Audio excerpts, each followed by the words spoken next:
नमस्ते विद्यार्थी मित्रांनो. Direct second year इंजिनिअरिंगच्या मुलांना ज्यांना कॅपराऊंड 1मध्ये अलॉटमेंट झालेली आहे, अशा विद्यार्थ्यांनी काय करायचं आहे, तर सीट ॲक्सेप्टन्स प्रोसेस कंप्लीट करायची आहे अशा विद्यार्थ्यांना. आणि ज्या विद्यार्थ्यांचा नंबर लागला नाही त्यांनी काहीच करायची गरज नाही आहे. आता या ठिकाणी बघा, काही विद्यार्थ्यांना इथं कॅप अलॉटमेंटचा ऑप्शन येत नाही, म्हणजे त्या विद्यार्थ्यांचा नंबर कॅपराऊंड 1मध्ये लागलेला नाही आहे. ज्या विद्यार्थ्यांचा नंबर लागलेला आहे त्यांना अपडेट सीट ॲक्सेप्टन्स स्टेटसवरती क्लिक करायचं आहे. या ठिकाणी क्लिक केल्यानंतर बघा, अशा विद्यार्थ्यांना 2 पर्याय उपलब्ध आहेत.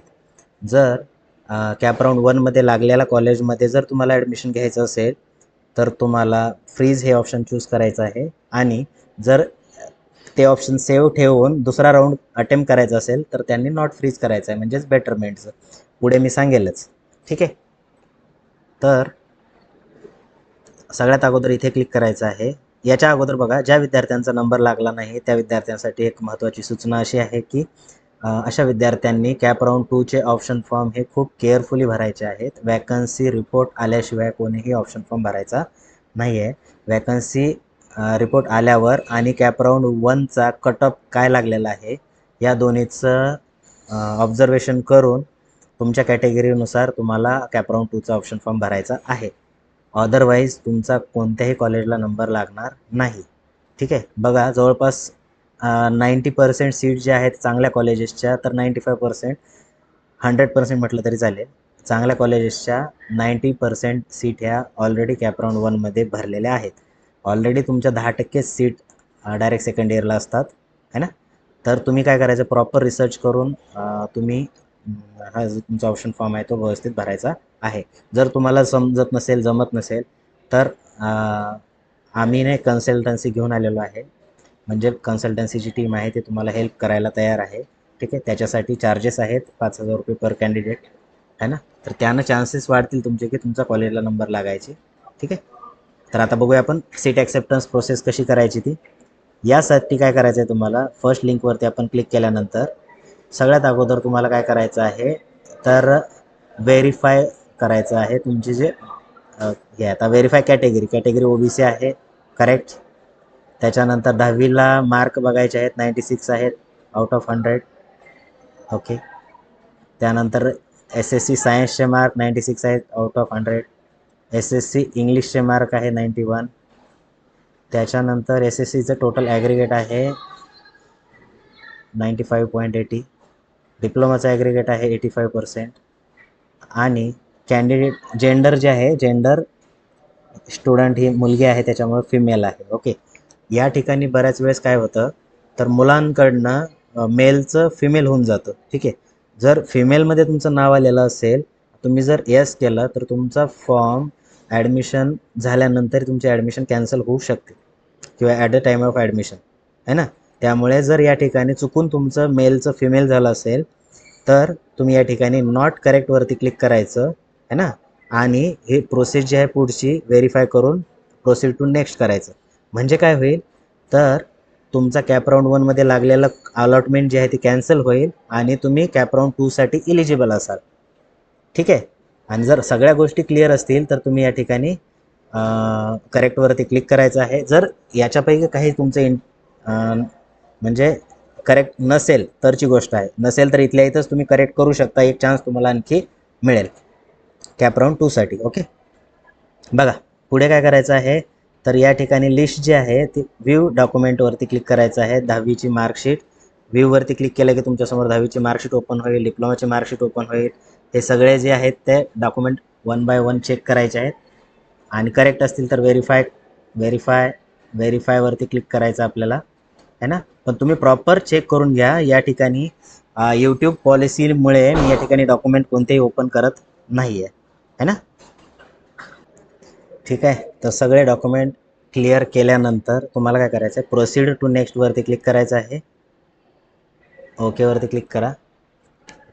याच्यानंतर बघा, या ठिकाणी स्टुडंटला 2 ऑप्शन येत आहेत. ठीक आहे. काय, तर पहिलं ऑप्शन येतं फ्रीजचं, दुसरं ऑप्शन येतं बेटरमेंटचं, म्हणजेच नॉट फ्रीजचं. बघा, फ्रीज जर केलं, तुम्हाला त्या कॉलेजला ॲडमिशन घ्यायचं असेल तर तुम्हाला फ्रीज करायचं आहे आणि गेट OTPवरती क्लिक करायचं आहे, है ना. याच्यानंतर तुम्ही OTP टाकल्यानंतर काय होईल, तर तुम्हाला उद्यापासून ॲडमिशनची डेट जी आहे ते ॲडमिशनची डेट, सॉरी उद्यापासून नाही तर आजपासूनच काय झालेलं आहे, ॲडमिशनची डेट ओपन केलेली आहे 21, 22, 23, म्हणजे 3 दिवसामध्ये तुम्हाला दुपारी 3 वाजेपर्यंत काय करायचं आहे, फ्रीज किंवा नॉट फ्रीज ही प्रोसेस कंप्लीट करायची आहे. ज्या विद्यार्थ्यांनी फ्रीज केलेलं आहे अशा विद्यार्थ्यांनी काय करायचं आहे, तर आज, उद्या आणि परवा 21, 22, 23 तारखेला संध्याकाळी 5 वाजेपर्यंत कॉलेजला रिपोर्टिंग करायची आहे आणि ॲडमिशन तुमची कन्फर्म करायची आहे. ठीक आहे. तर CET सेलवाल्यांनी ऑलरेडी आपला आजचा दिवस तर घाललेलाच आहे. ॲक्च्युली काल लागायला पाहिजे होती अलॉटमेंट, बट तरी त्यांनी आता काही डेट एक्सटेंड केलेली नाही आहे. त्याच्यामुळे 23 तारखेपर्यंत म्हणजे आज, उद्या आणि परवा. आता आजचा दिवस तर गेलेलाच आहे. उद्या आणि परवा 2 दिवसामध्ये तुम्हाला ॲडमिशन कन्फर्म करायची आहे. ठीक आहे. आता जर तुम्ही हा पर्याय पहिला निवडला तर फ्रीज त्या ठिकाणी ॲडमिशन घ्यायचं असेल तर, आता दुसरा पर्याय जो आहे तो बेटरमेंटचा. बेटरमेंट ज्या विद्यार्थ्यांनी केला आहे, तर बेटरमेंट करणाऱ्या विद्यार्थ्यांसाठी काय आहे, तर ते विद्यार्थी पहिल्या राऊंडमध्ये, आता ह्या मुलीला हे कॉलेज लागलेलं आहे तर हे कॉलेज तिला ठेवायचं आहे, प्लस तिला दुसऱ्या राऊंडमध्ये याच्यापेक्षा चांगलं कॉलेज टाकायचं आहे, बरोबर. तर दुसऱ्या राऊंडमध्ये जर याच्यापेक्षा चांगलं कॉलेज टाकलं तिनं, तर काय होईल, जर चांगलं कॉलेज लागलं तर तिची पहिली सीट जी कॅन्सल होईल. आणि दुसऱ्या राऊंडमध्ये समजा हिनं जे दुसरे कॉलेज टाकले होते ते जर लागले नाहीत, तर तिची पहिली सीट जी लागलेली आहे राममेघे अमरावतीची, तर ती तिच्यासाठी रिझर्व राहील. ठीक आहे. पण दुसऱ्या राऊंडमध्ये जर कॉलेज मिळालं तिला, तर पहिल्या राऊंडमधली सीट ही कॅन्सल होईल, है ना. त्यामुळे ज्या विद्यार्थ्यांना बेटरमेंट करायचं आहे, म्हणजेच या राऊंडमध्ये लागलेल्या कॉलेजला पण सेव्ह ठेवायचं आहे आणि दुसऱ्या राऊंडमध्ये दुसरं कॉलेज पण टाकायचं आहे, अशा विद्यार्थ्यांनी काय करायचं आहे, बेटरमेंट करायचं आहे. बेटरमेंट केल्यानंतर गेट OTP वरती क्लिक करायचं अशा विद्यार्थ्यांनी. ठीक आहे. आता गेट OTP वरती क्लिक केल्यावर त्या मुलांच्या रजिस्टर्ड मोबाईलवरती काय येतं, तर OTP एक रिसीव होतो. ठीक आहे. तर OTP तो आल्याला या ठिकाणी टाकायचा आहे. या ठिकाणी OTP टाकल्यानंतर बघा, अपडेट सीट ॲक्सेप्टन्स स्टेटसवरती आपल्याला क्लिक करायचं आहे आणि इथं बघायचं आहे परत एकदा की status as betterment not freeze. कारण काय होतं बऱ्याच वेळेस, बेटरमेंट की फ्रीज की नॉट फ्रीज याच्यामध्ये कन्फ्युजन होतं, है ना. बेटरमेंट आहे, ओकेवरती क्लिक करायचं आहे आणि तुम्हाला नंतर येईल 1000 रुपये पे करायचे. ठीक आहे. त्यासाठी पे नाववरती क्लिक करायचं आहे तुम्हाला आणि या ठिकाणी खूप सारे ऑप्शन मिळतील तुम्हाला, जसं रजिस्ट्रेशनला तुम्ही पेमेंट करत होते ना, अगदी तशा पद्धतीनं, जसं QR आपण पेमेंट करत असतो बघा, अशा पद्धतीनं पण QR करू शकतो. QR करायचं असेल तर शो QR वरती क्लिक करायचं आपल्याला, कंटिन्यू अँड पे. ठीक आहे. या ठिकाणी तुमचा QR कोड जनरेट होईल. मग या QR कोडला स्कॅन करायचं आहे आणि तुमचं पेमेंट जे आहे ते पेमेंट कंप्लीट करायचं आहे. ठीक आहे. तुम्ही पेमेंट कंप्लीट केल्यानंतर तुमचं सीट ॲक्सेप्टन्सचा फॉर्म जो आहे तो कंप्लीट होईल. ठीक आहे.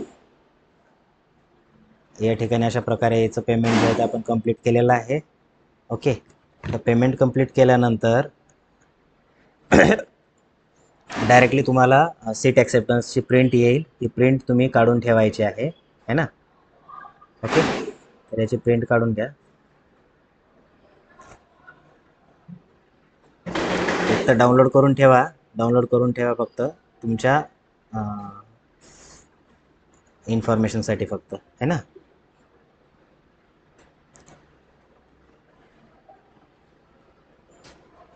ठीक आहे. तर अशा प्रकारे तुम्हाला काय करायचं आहे, तुमचा सीट ॲक्सेप्टन्स प्रोसेस जी आहे ती कंप्लीट करायची आहे. ठीक आहे. तर आपल्या चॅनलवरती पूर्ण तुम्हाला गाईड केलं जातं रिगार्डिंग ॲडमिशन. जर तुम्ही व्हॉट्सअपचा ग्रुप जॉईन केला नसेल तर तो जॉईन करून घ्या, त्याची लिंक डिस्क्रिप्शन बॉक्समध्ये दिलेली आहे. भेटू आपण नेक्स्ट व्हिडिओमध्ये. आणि जे मुलं कन्सल्टन्सीसाठी इंटरेस्टेड असतील, बघा सर्वांसाठी कन्सल्टन्सीची गरज नाही आहे. जे विद्यार्थी रिसर्च वगैरे करू शकतात त्यांना कन्सल्टन्सीची बिलकुल गरज नाही आहे. पण असे काही मुलं असतात ज्यांना कन्सल्टन्सी म्हणजे रिसर्च करणं पॉसिबल नसतं किंवा पॅरेंट बिझी असतात, त्याच्यामुळे त्यांना रिसर्च करणं पॉसिबल नसतं. तर मुलांचं 1 वर्ष वाया जाऊ नये यासाठी तुम्ही कन्सल्टन्सीची हेल्प घेऊ शकता. त्यासाठी तुम्हाला काय करायचं आहे, या ठिकाणी नंबर दिलेला आहे, या नंबरवरती interested for consultancy direct second year किंवा DSC असं लिहिलं तरी चालेल. Interested for consultancy DSC cap 2 असं मेन्शन करा, है ना. आणि त्याची फीस जी आहे ती 5,000च्या दरम्यान राहणार आहे है ना. आणि जर समजा तुमचा नंबर नाही लागला कॉलेजला एखाद्या कोणत्याही, तर तुमची फीस जी आहे ती रिटर्न करण्यात येईल. ठीक आहे. कारण मी पेमेंट त्या कन्सल्टन्सीच्या मॅडमला पुढे फॉरवर्ड करणार नाही आहे जोपर्यंत तुमचा नंबर लागणार नाही. जर तुमचा नंबर लागला तर आणि तरच ते पेमेंट जे आहे ते पुढे मॅडमला फॉरवर्ड केलं जाईल. ठीक आहे. तर एवढी इन्फॉर्मेशन आजच्या व्हिडिओमध्ये द्यायची होती. भेटू आपण नेक्स्ट व्हिडिओमध्ये. थँक्यू.